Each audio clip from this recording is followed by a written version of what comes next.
Haryana board के 9वीं कक्षा के छात्रों का कल 30 सितंबर 2024 को विज्ञान विषय का अर्धवार्षिक परीक्षा के लिए एग्ज़ाम है और इस एग्ज़ाम की तैयारी के लिए आज मैं आपको इस वीडियो के अंदर विज्ञान विषय का अर्धवार्षिक परीक्षा का क्वेश्चन पेपर दिखाऊंगा और उसको सोल्व करवाऊंगा ताकि आप अपने एग्ज़ाम की अच्छे से तैयारी कर सकें। वीडियो अच्छी लगे तो लाइक करें, चैनल को सब्सक्राइब करके ऑल के बटन के ऊपर क्लिक कर लें ताकि जब नेक्स्ट वीडियो अपलोड हो तो उसका नोटिफिकेशन आपको मिल जाए। अब मैं आपको पेपर दिखाता हूँ।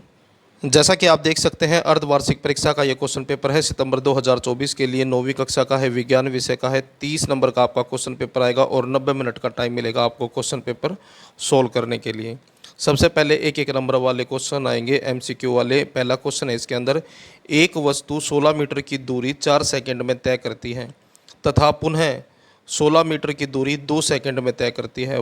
वस्तु की औसत चाल, तो औसत चाल होगी इसकी 5.33 मीटर सेकेंड, यानी कि ऑप्शन सी जो है आपका आंसर है। अगला क्वेश्चन है 100 डिग्री सेल्सियस पर जल की भौतिक अवस्था क्या है। तो 100 डिग्री सेल्सियस के ऊपर जो जल है वो द्रव में भी मिल सकता है और गैस में भी, दोनों में, तो इसलिए इसका आंसर जो है ऑप्शन डी होगा। नेक्स्ट क्वेश्चन है मानव शरीर में कितने जोड़ी गुणसूत्र होते हैं। तो मानव शरीर के अंदर होते हैं 23 जोड़ी, तो ऑप्शन ए जो है आपका आंसर है। अगला क्वेश्चन है गतिशील बस के अचानक रुकने के कारण आगे की ओर क्यों गिरते हैं, यानी कि चलती हुई बस अगर रुक जाए तो जो व्यक्ति है वो आगे की ओर क्यों गिरता है। तो आंसर आएगा इसका जड़त्व के कारण, ऑप्शन सी। नेक्स्ट क्वेश्चन है क्वेश्चन नंबर 5, निम्नलिखित में से कौन टिंडल प्रभाव को प्रदर्शित करेगा, यानी कि किस में से जो है टिंडल इफेक्ट दिखाई देगा। तो दूध के अंदर टिंडल इफेक्ट दिखाई देता है, तो ऑप्शन जो बी है, यहाँ पर डी गलत लिखा हुआ है, ऑप्शन बी जो है आपका आंसर है। उसके बाद नेक्स्ट क्वेश्चन है दो अस्थियों को जोड़ने का कार्य निम्न में से किस ऊतक के द्वारा किया जाता है। तो ये किया जाता है स्नायु के द्वारा, यानी कि दो हड्डियों को जोड़ने का जो काम है वो स्नायु का है, तो ऑप्शन बी जो है आपका आंसर है। अगला क्वेश्चन है गुरुत्वीय त्वरण जी का मान है, तो इसका आंसर है ऑप्शन बी। अगला क्वेश्चन है गाड़ी की दूरी किस यंत्र द्वारा मापते हैं। गाड़ी के अंदर होता है ओडोमीटर, तो गाड़ी की जो दूरी है उसको ओडोमीटर से मापा जाता है, ऑप्शन सी जो है आपका आंसर है। अगला क्वेश्चन है सीएनजी का विस्तृत रूप है, यानी कि सीएनजी की फुल फॉर्म होती है संपीड़ित प्राकृतिक गैस, तो ऑप्शन ए जो है आपका आंसर है। अगला क्वेश्चन है क्वेश्चन नंबर 10, जीवों की मूलभूत संरचनात्मक इकाई है, तो ये होती है कोशिका, तो ऑप्शन बी जो है आपका आंसर है। यहाँ से फिलअप वाले क्वेश्चन शुरू हो जाते हैं। पहला क्वेश्चन है फिलअप के अंदर, यानी कि क्वेश्चन नंबर 11, वह धक्का या खिंचाव जो किसी वस्तु की अवस्था परिवर्तित कर दे या करने की चेष्टा करें उसको बल कहते हैं। अगला क्वेश्चन है राइबोसोम प्रोटीन संश्लेषण करते हैं। उसके बाद है प्रश्नों के उत्तर एक शब्द में दें। क्वेश्चन है पौधों में भोजन का संवहन करने वाले ऊतक का नाम लिखें, तो ये है फ्लोएम। अगला क्वेश्चन है गैस में गैस के विलयन का उदाहरण दें, तो आंसर है वायु, क्योंकि वायु जो है कई गैसों का मिश्रण है। अगला क्वेश्चन है ग्रहों का सूर्य के चारों ओर गति के लिए कौन सा बल उत्तरदायी है। तो इसके पीछे है गुरुत्वाकर्षण बल। यहाँ से दो नंबर वाले क्वेश्चन शुरू हो जाते हैं। पहला क्वेश्चन है 2 नंबर के अंदर, पानी की सतह पर रखने पर कोई वस्तु क्यों तैरती है या फिर डूबती है। तो आंसर देखें, किसी भी वस्तु का तैरना या डूबना द्रव के घनत्व तथा वस्तु के घनत्व पर निर्भर करता है। जिस वस्तु का घनत्व पानी के घनत्व से कम होता है वे वस्तुएं तैरती हैं, यानी कि जिस भी वस्तु का घनत्व पानी के घनत्व से कम होगा वो वस्तु पानी के ऊपर तैरेगी, परंतु जिन वस्तुओं का घनत्व पानी के घनत्व से अधिक होगा वे वस्तुएं पानी में डूब जाती हैं। यही कारण है कि लोहे की सुई पानी में डूब जाती है क्योंकि उसका घनत्व कम होता है, जबकि लोहे का बना हुआ जलयान जो है पानी में तैरता है। उसके बाद अगला क्वेश्चन है क्वेश्चन नंबर 17, विलयन क्या है, विलयन के गुण लिखिए। आंसर देखें, 2 या 2 से अधिक पदार्थों का सहमांगी मिश्रण विलयन कहलाता है। और विलयन के गुण देखें, पहला गुण है विलयन एक सहमांगी मिश्रण होता है, यानी कि एक जैसे गुणों वाले तत्वों का मिश्रण होता है। उसके बाद दूसरा पॉइंट है, विलियन के कण व्यास में 1 नैनोमीटर यानी कि 10 की पावर -9 m से भी छोटे होते हैं। उसके बाद है, इसके कणों को आँखों से नहीं देखा जा सकता क्योंकि इसके कण इतने छोटे हैं कि आँखों से इसको नहीं देख सकते। अपने छोटे आकार के कारण विलियन के कण गुजर रही प्रकाश की किरण को फैलाते नहीं है, यानी कि कणों का आकार इतना छोटा है कि जो प्रकाश की किरण है उसको ये फैलाने का काम नहीं करते हैं। छानने की विधि द्वारा विलय के कणों को विलियन से पृथक यानी कि अलग नहीं किया जा सकता, यानी कि जो छानने की विधि है जिसके द्वारा कणों को अलग किया जाता है, यहाँ पर विलय में से विलियन के कणों को अलग नहीं किया जा सकता क्योंकि कणों का जो साइज होता है वो छोटा होता है ज़्यादा। विलियन को शांत छोड़ने पर इसके कण नीचे नहीं बैठते हैं। उसके बाद अगला क्वेश्चन है क्वेश्चन नंबर 18, रंध्र के कार्य लिखें। कार्य क्या है? आंसर देखें। रंध्र के कार्य, पौधों में वाष्पो उत्सर्जन रंध्र के द्वारा होता है, यानी कि जो पौधों के अंदर वाष्पो उत्सर्जन होता है वो रंध्र के द्वारा होता है। इस क्रिया में अधिक जल वाष्प के रूप में बाहर निकलता है, यानी कि पौधों में इस क्रिया में जो जल होता है वो जल वाष्प के रूप में बाहर निकलता है। CO2 यानी कि कार्बन डाइऑक्साइड और ऑक्सीजन गैस का आदान प्रदान रंध्रों के द्वारा होता है। उसके बाद यहाँ से जो है आपके 3-3 नंबर वाले क्वेश्चन शुरू हो जाते हैं। पहला क्वेश्चन है 3 नंबर के अंदर, जब कोई गतिशील बस अचानक रुकती है तो आप आगे की ओर झुक जाते हैं, और जब विराम अवस्था से गतिशील होते हैं यानी कि जब बस खड़ी है और फिर वो अचानक चल पड़े तो हम पीछे की ओर जाते हैं यानी कि पीछे की ओर झुक जाते हैं। तो ऐसा क्यों? आंसर देखें। जब बस गति की अवस्था में होती है यानी कि जब बस चल रही हो तो हमारा सारा शरीर भी गति की अवस्था में होता है, तो शरीर जो है हमारा वो भी गति की अवस्था में ही होता है। परंतु जब अचानक बस रुकती है तो हमारे शरीर का निचला हिस्सा यानी कि जो हमारी टांगें हैं वो विराम अवस्था में आ जाती हैं, परंतु ऊपर का जो हिस्सा होता है जड़त्व के कारण गति की अवस्था में रहने का प्रयास करता है, जिसके कारण हम आगे की ओर झुक जाते हैं। जब बस विराम अवस्था में होती है यानी कि जब बस खड़ी हो तब हमारा शरीर भी विराम अवस्था में होता है, परंतु जैसे ही बस अचानक गति अवस्था में आती है यानी कि जैसे ही अचानक बस चलती है तब हमारे शरीर का ऊपरी हिस्सा जड़त्व के कारण विराम अवस्था में रहने का प्रयास करता है, जबकि शरीर का निचला हिस्सा बस के साथ गति अवस्था में आ जाता है, जिसके कारण हम पीछे की ओर जाते हैं।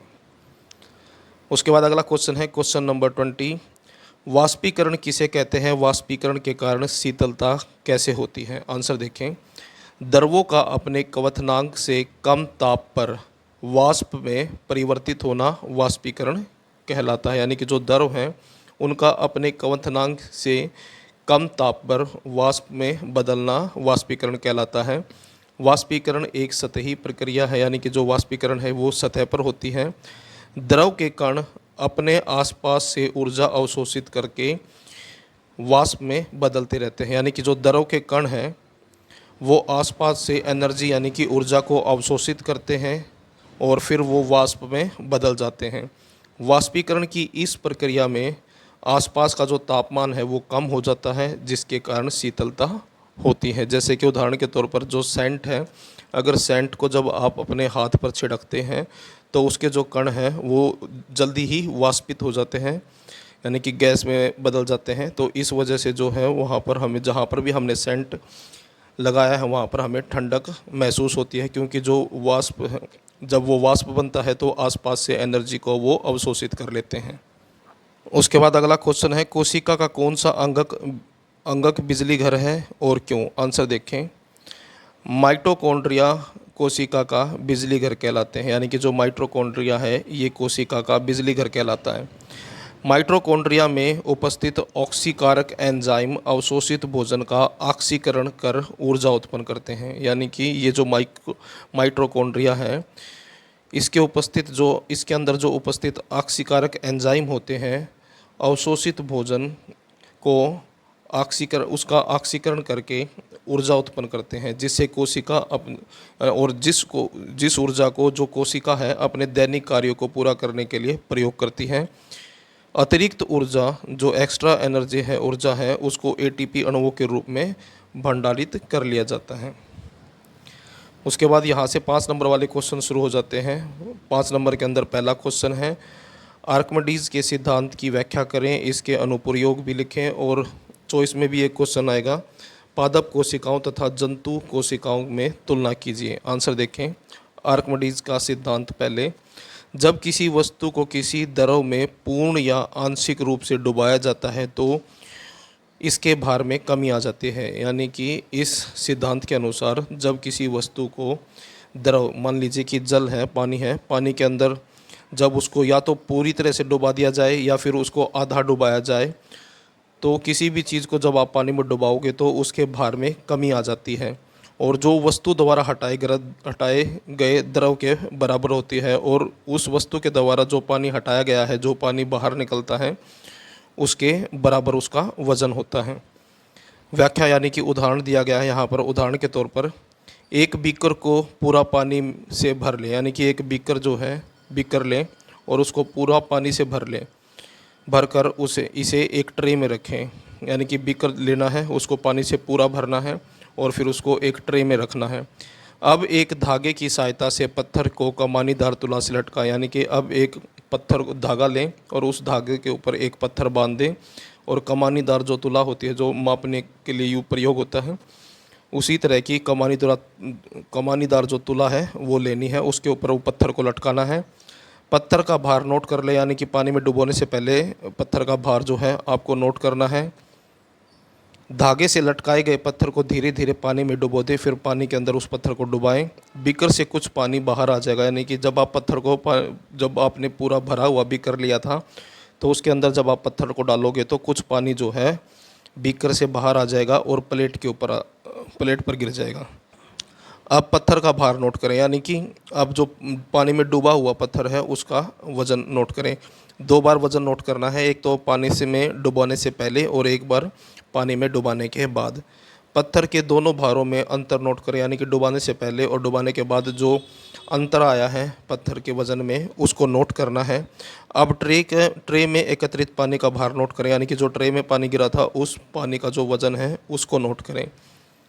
यह भार पत्थर के भार से की कमी के बराबर होगा, यानी कि जितना पत्थर पानी में डालने के बाद उसके भार में जो कमी आई थी, उस पानी का जो वज़न होगा उसके बिल्कुल बराबर होगा।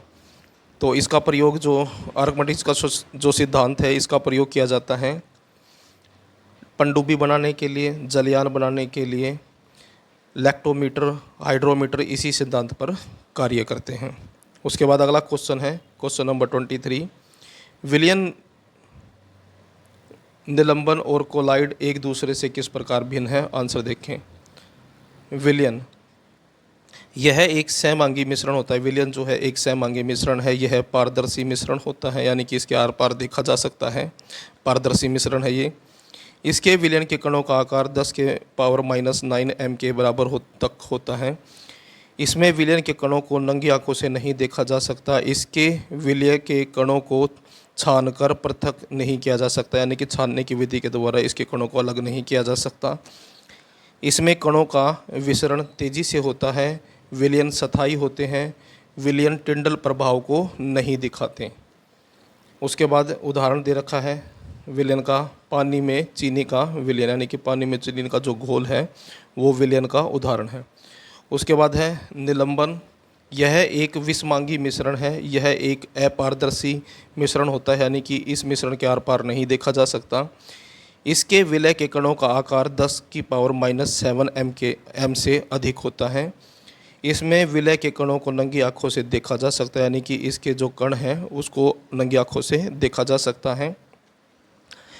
इसमें विलय के कणों को छानकर पृथक किया जा सकता है, यानी कि छानने की जो विधि है उसके द्वारा इसके कणों को अलग किया जा सकता है।